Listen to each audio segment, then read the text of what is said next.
I'm Vin. I'm Sori. If you would like to get your song reviewed, dear listener, there's the filthy capitalist option. As Sori says, $125 gets you straight to the head of the line. You don't have to be a part of the alliance. You don't have to be part of the group. Wait a minute. And the biggest thing is you don't have to wait. You hop, skip, and jump right in front of everybody. $125 gets you there. You do that 3 times, and you get mashed down to the $75 rate for perpetuity. Yes! Also, there is a band review option.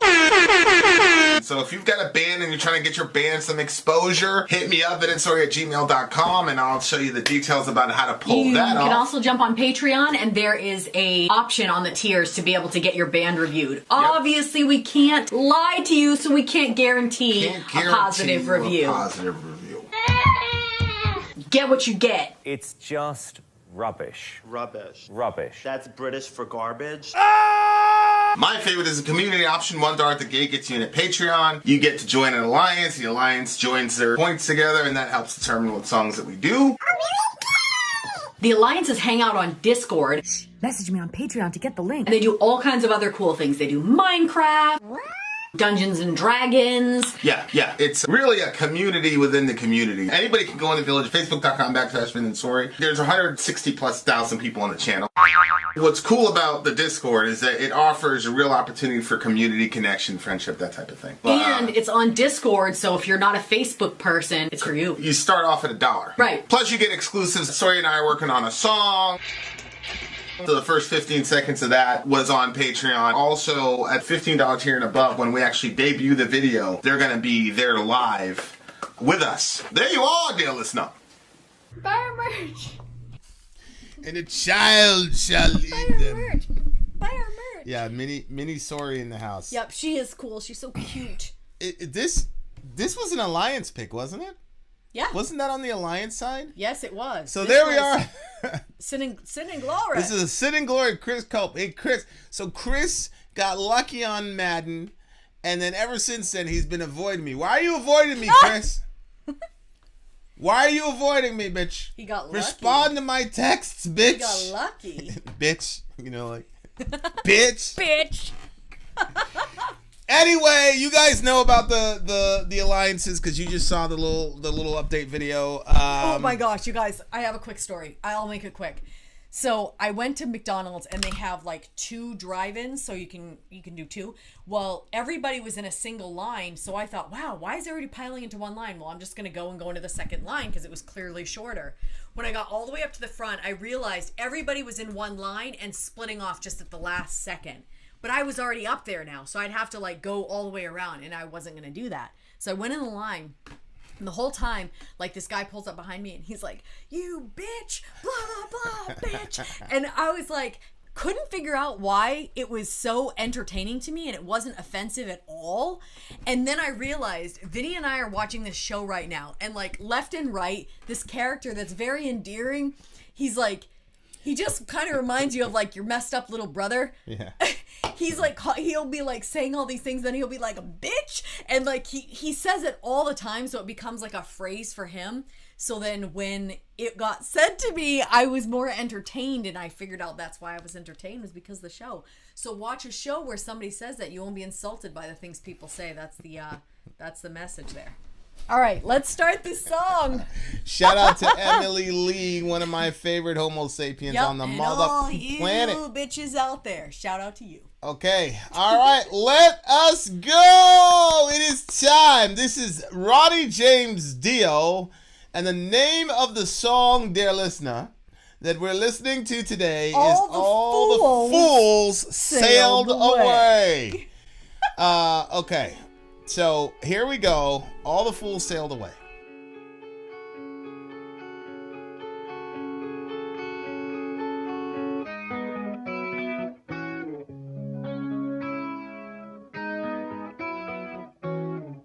There's perfect harmony in the rising and the falling of the sea.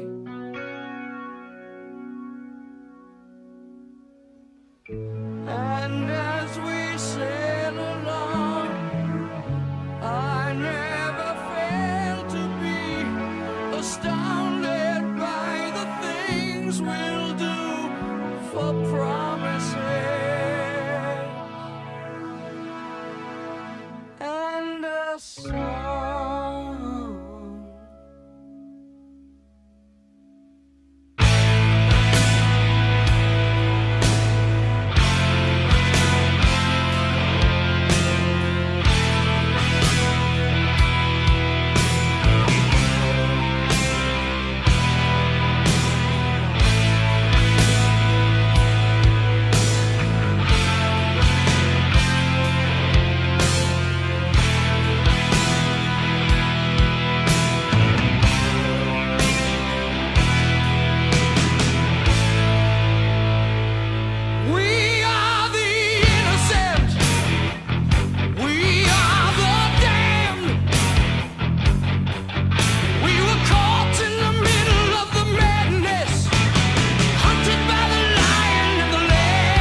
we had this debate with Interesting. with Jamie. We're talking about like what era would you like to have been in? Yeah. And I was saying the 80s was the best. Yeah. Like by far. Yeah. Like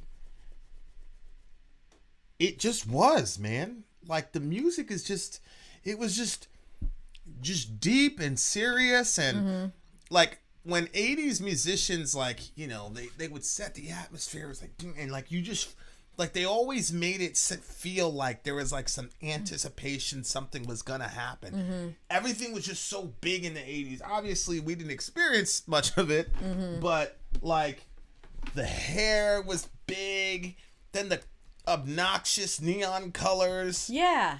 And like a lot of hairspray.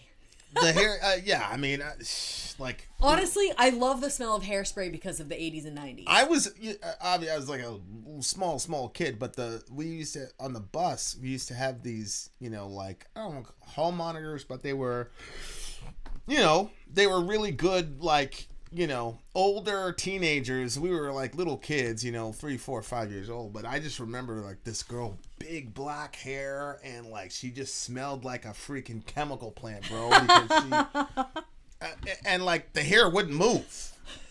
And God, and you know, it was a Christian school, it was a little private Christian school, so everybody was huggy. And like she hugged me one time, and like I kid you not, like my face got scratched because her hair was like frozen solid, and she just like it was like $1.50. Wow. Yeah, like, but I don't know, man. Like the 80s are just, and there's Zonia like completely like destroying my dream. I grew up in the 80s. I was glad when the style I'm trying faded. to pick up a picture because I want to show it to people because I've got something to say about the album. That's what I'm trying to find. What, the Dio record? Yeah. Yeah, man. Like obviously the hair metal stuff, blah blah blah. Like I can't take that seriously, but I'm not doing a very good job describing it. It just seems to me like the 80s, like there was just like a lot of excitement, and like even the movie soundtracks. But I don't know like if it was really 90s, that way or if it just felt that way to us. Because you know how everybody looks back at their past with nostalgia? Like, is that what's happening to us? No, because my formative times were the 90s. We're children of the 90s. We're not really children of the 80s. But it was influenced by the 80s. The 80s and 90s kind of... The only, in my opinion, the only influence that the 80s had on the 90s was we're going to do something completely opposite. So the 80s had the hair bands with the tight jeans and the girls on the Corvette in the video. What do you have in the 90s? Flannel, grunge, no girls in the video. No, you know what happened, I think? You know how Maine is always behind the times? Honestly, Maine is behind the times, and Christian Mainers are even farther behind the times. 100%. So I think that what happened in the 100%. 80s, I experienced in the 90s. So you're saying that the 90s was different than the 80s, but I think that my 90s was 80s style. Honest to goodness, if I look back at my pictures and stuff, when I was like 10, that would have been in 95, and we were doing the 80s stuff. No, I'm with you. Pufferfish. I remember exactly where I was. I was in the 5th grade, and it was Port Malabar Elementary School, and I was in this thing called a portable. So a portable is basically... Yeah, it's a trailer. It's a trailer because there were just two. So we were in portable 5. Mm-hmm. So shout out to Mr. Pegram. My mom did Mr. Pegram dirty. Shout out to Mr. Pegram. Yeah. So anyway, we had music. You know, you go to music. Well, the music teacher would come to our portable. And he was like, all right, so there's a new style of music out. Does anybody know what it was? And then we had this kid in the gifted class. His name was Nick. Nick pretty much functioned like Dorian, like almost exactly. Uh-huh. Brilliant, mulatto kid, brilliant. So it was, and we were a crew. It was Nick, me, and then Mike. Mm-hmm. Me and Mike were close, because he was the one that, you know, he's the one that introduced me to the X-Men and all that. We'd run around all the time, and we'd play fight as X-Men or whatever. So the guy comes in, he goes, okay, who knows this new style of music? Sure enough, Nick says alternative, And then Mike starts naming Nirvana. Well, me and Mike never talked about me. I was like, what is this you're talking about? Nirvana, blah, blah, blah. Yeah. So, yeah, it was alternative music. But the aesthetic for alternative music, especially in the 90s, it was, we're going the complete opposite direction. Kurt Cobain, it looked like he never washed his hair and ever, right? Like, same thing with, like, the if I watch an 80s music video, and I think, what does it smell like? I always think about popcorn and hairspray and like candy or something. But when I look at these 90s videos, I just think about body odor, and this guy slept in that shirt, bro. Like you slept in that shirt on the way to the auditorium, and you woke up and there's still, whatever, and you just came to play, bro. Like, and you're out, and you're not, and it was just this very cynical, like, oh, everything is like a facade and none of it's real, and the only thing that's real is my pain, and you know what I'm saying?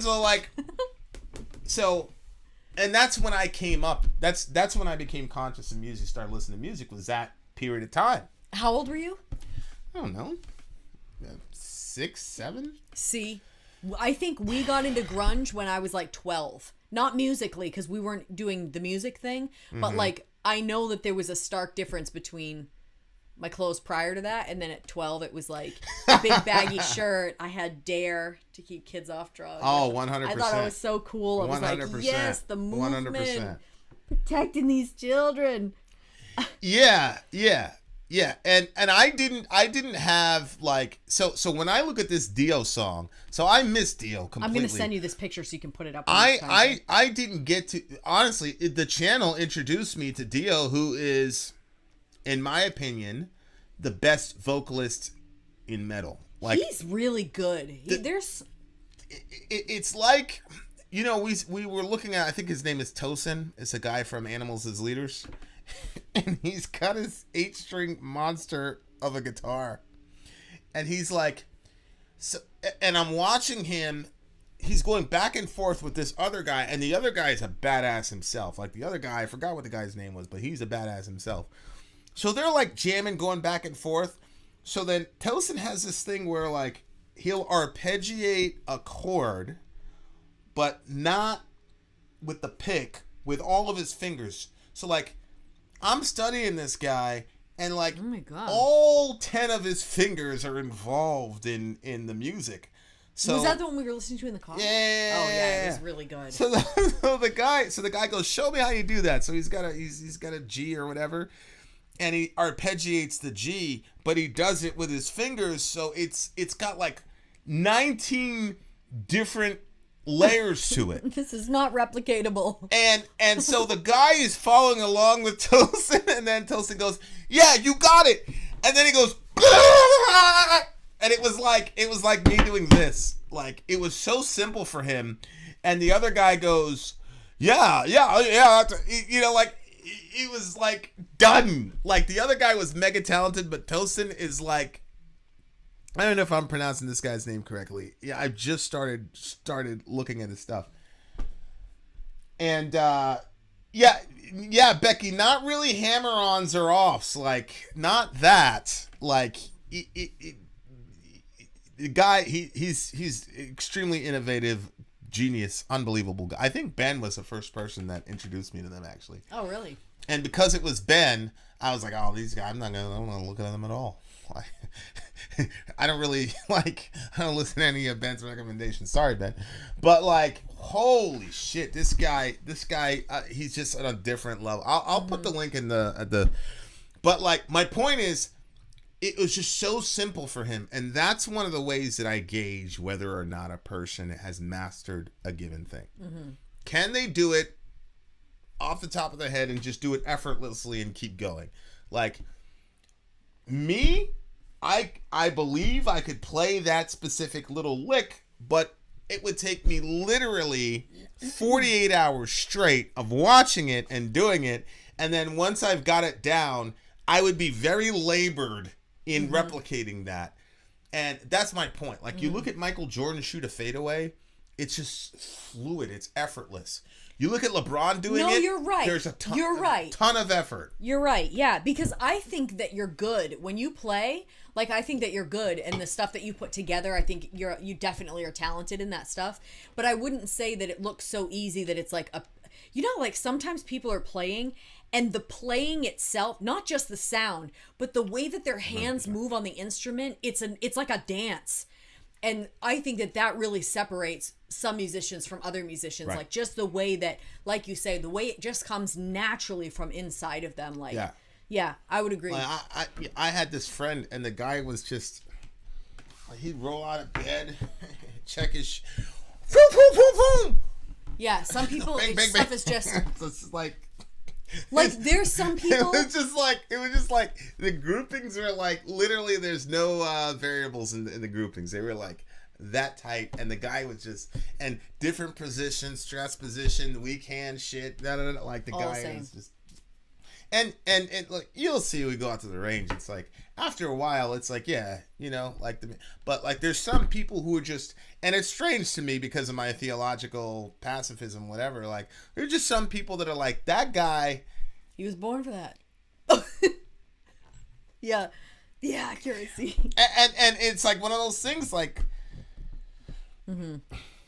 It's like, oh, we got this thing from XCR's Chi-Chi.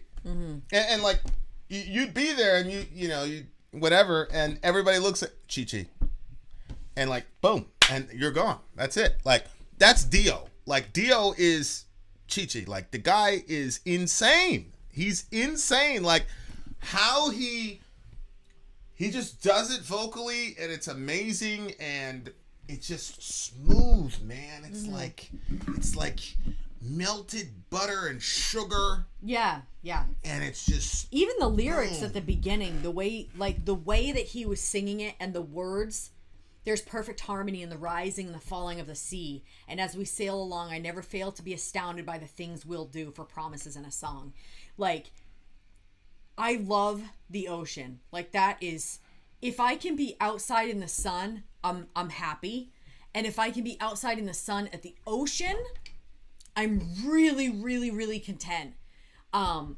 There's something about just the way that everything is just so expanded, and the water and the sound and everything, like, I don't know, it is my thing.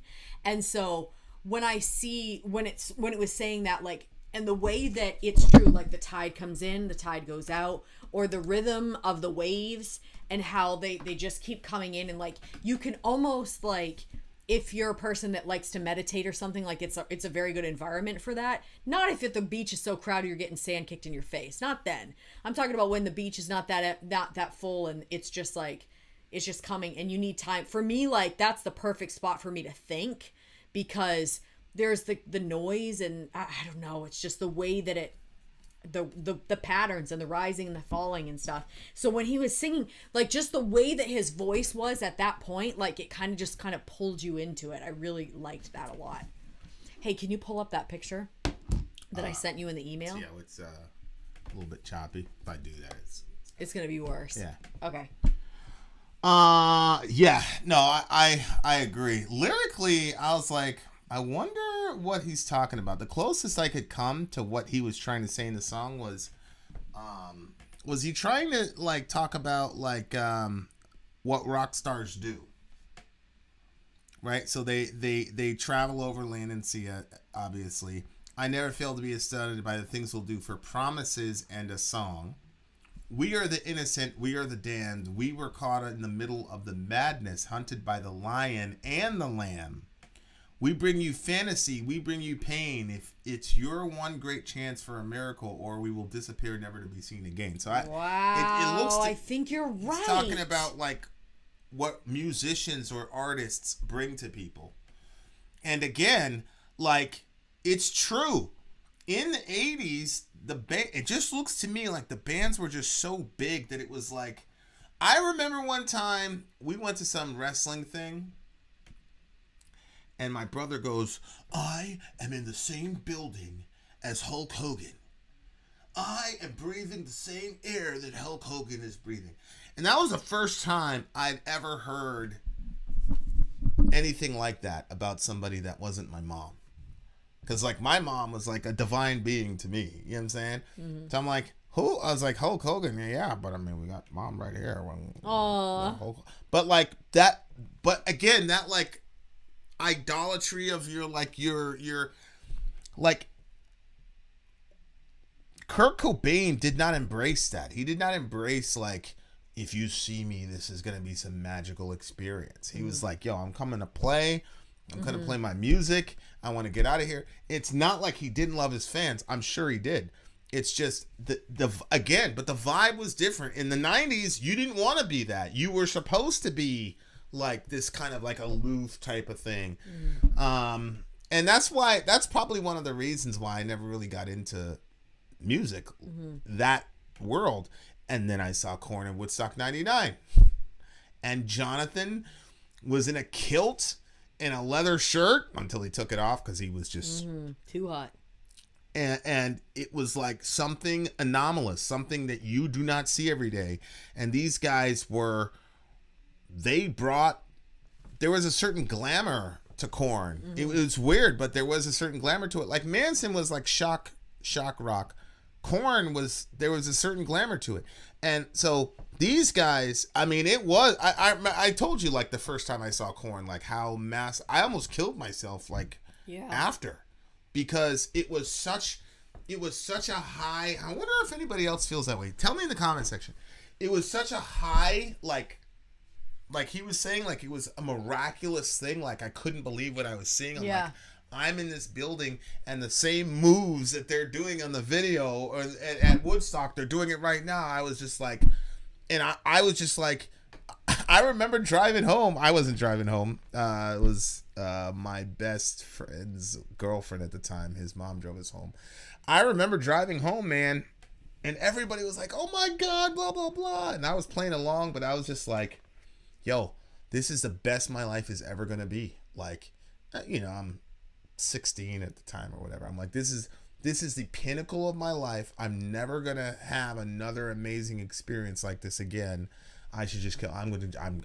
It wasn't even like I was just like, yo, my life is over. It was that impactful to me, like, being there and then to not be there anymore and to not have that to look forward to, like, it crushed me.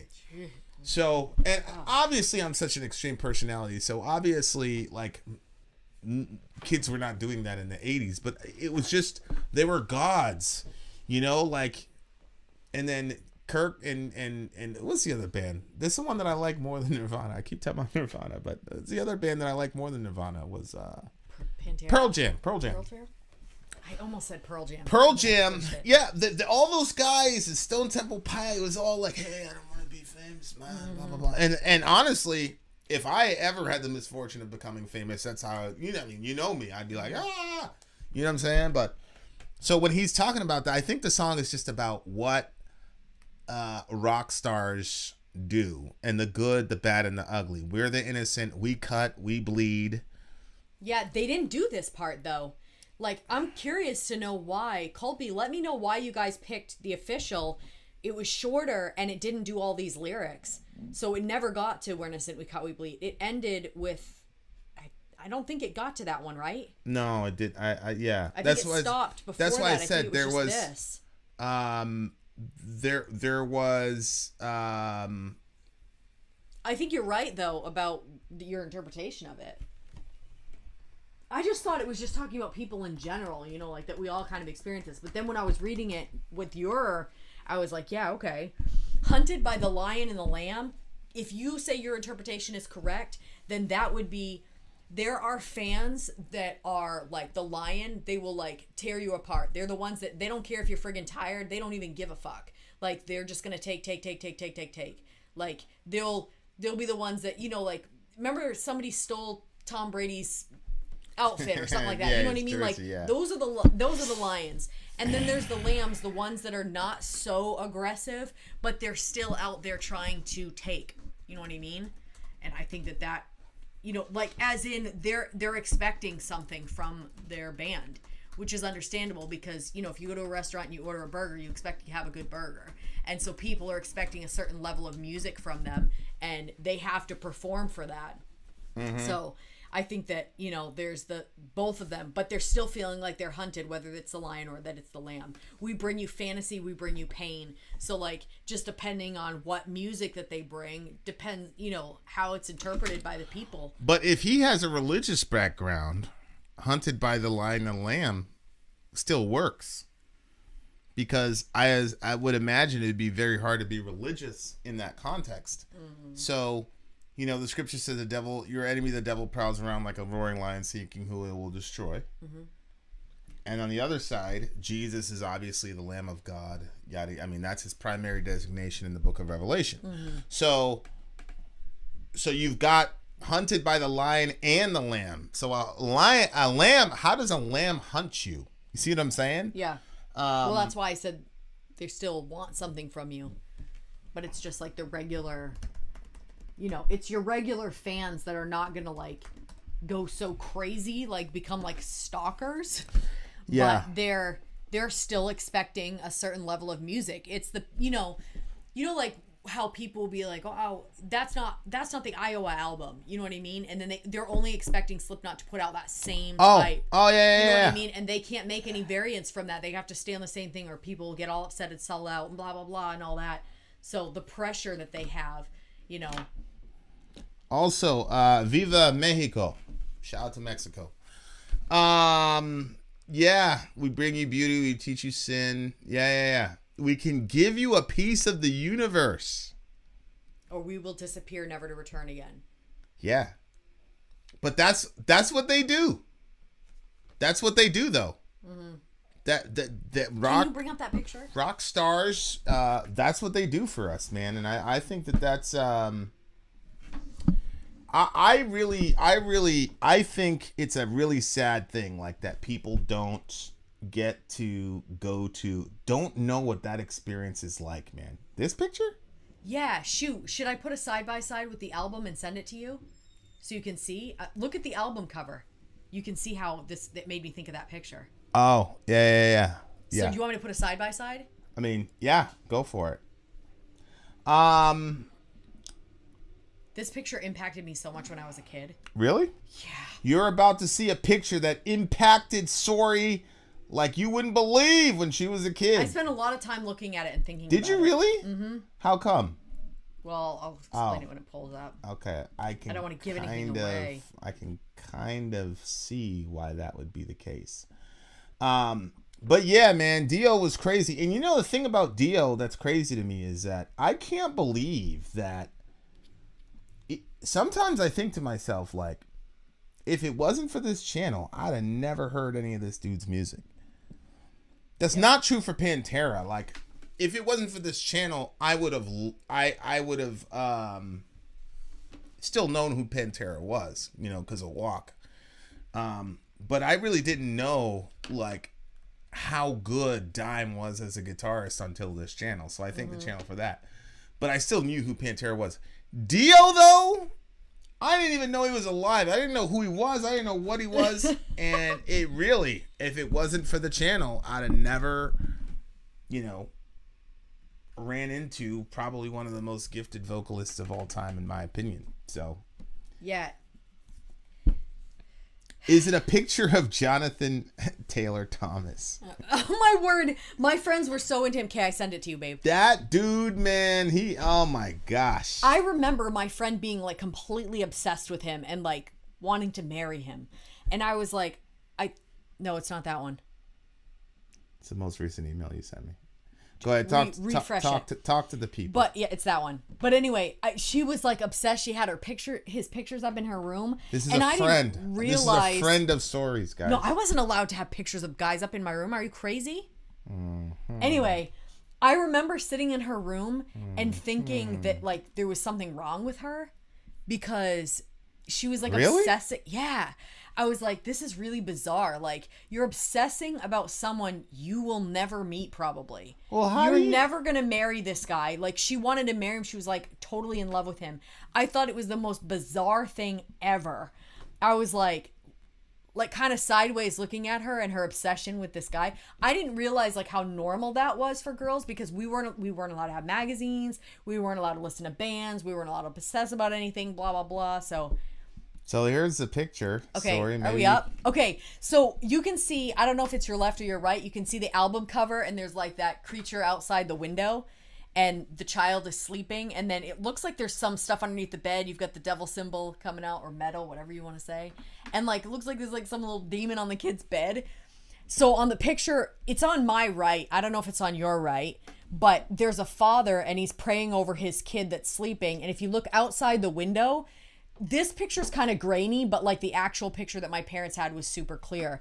There's like a light white angel that has his hands up with it, like his hands are open, and there's like this darker angel that's like fighting to get in. And so obviously you get from the picture that the father's prayers are protecting the son from, you know, this spiritual darkness that's trying to come and disturb the child. And my father, okay, you can shrink it down now. Obviously, like, nobody's parents are perfect, but one thing that my dad did, I do not remember a time that my father didn't do this. Every single morning, he had to be gone by the house at 5:30 because he was self-employed, so he had to get to work. He had to be gone by 5:30, so he would get up even earlier than that, and he would get a coffee, and he would spend time reading his Bible and praying literally every morning. Like, most people would be like, I'm going to sleep in. Not my dad. Like, if I got up to get a drink or to, I don't even know, get up to go to the bathroom, like, and I would come by, I would see my father, like, literally kneeling, like, with, like, the prayer position, like, old school style, like, into his recliner chair like this. So his knees were on the ground and his hands were like this into the chair. And he prayed for us every single morning. And he also prayed for you, Vinny, because he also prayed for our spouses, our future spouses. Every single morning he did that. That was something that was like super impactful to me. Like, and that picture, like, I really felt like that my dad's prayers protected me from like a lot of stuff. So Oh, most definitely. that was, yeah, that picture was up. I think in our like living room or in their bedroom or something. But, when I saw the album cover, obviously I was like, that reminds me, there's a creature, but there's no dad to pray that creature away. Because it was like a little kid sleeping in the bed and then that little, it was coming out from underneath the bed and on the bed. Yeah, there's a little demon on the You need a dad to pray for you. All right, what do you get the song? A 9.8. I haven't heard Dio in such a long time. I can co-sign that. 9.8. That was legitimately a good one. I really, really, really, really love Dio, man. Such a gift to the world. Thank you. See, how can you doubt that God loves me more than everybody when there's people like Ronnie James Dio on the planet? Okay. What would happen if Vin were a jerk? That would mean he would have prayed for a jerk. Think about it. Well, no, then I would just say... This is Ben Webb, and then down here is the big homie Dan. Who is... loves his daughter and let her do his hair. Loves his daughter. 9.8, y'all. 9.8, and I believe the big homie Dan agree. He's gonna murder me. So me and him, the minute we see each other, it's gonna be a bro hug, and then it's gonna be a Kimura or a slap. Okay. Having said that, thank you very much for this episode of Vin and Sori. Why am I thanking them for the episode? I have no idea. Because they showed up to watch it. Oh, that's true. You didn't just let us sit by ourselves like... Thank you for the company. Vin out. Sori out. Down. I was going to say like losers, but then I was afraid that people would be like, wait, I'm sitting alone. Am I a loser? So I didn't say it. You should have said it.